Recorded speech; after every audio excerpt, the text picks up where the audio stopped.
This week in history, on the night of May 21st, 1855, a group of 9 enslaved St. Louisans, guided by Mary Meachum, headed to the riverfront north of downtown and boarded a boat to cross the river into the free state of Illinois.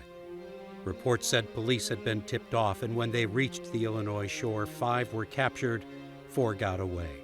The newspaper said a woman and 2 children trying to escape, they belonged to Henry Shaw, another to the sheriff. And Mary Meachum was arrested as the organizer. She and her husband, John Barry Meachum, were former slaves who dedicated their lives to the black community in St. Louis. They educated children, purchased enslaved people so they could work and buy their freedom.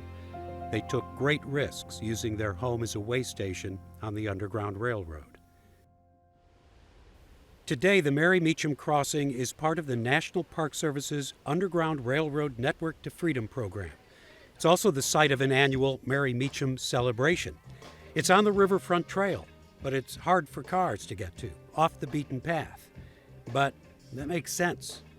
It is out of the way, but people have to remember and that the slaves didn't go to a populated area to escape. Okay, this was the farmers crossing into Illinois. It was far out of the city limits and deemed very relatively safe.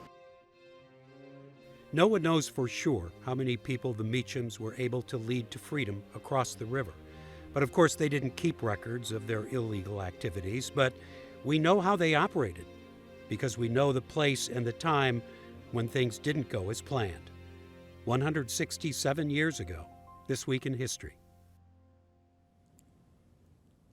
For Living St. Louis, I'm Jim Kircher.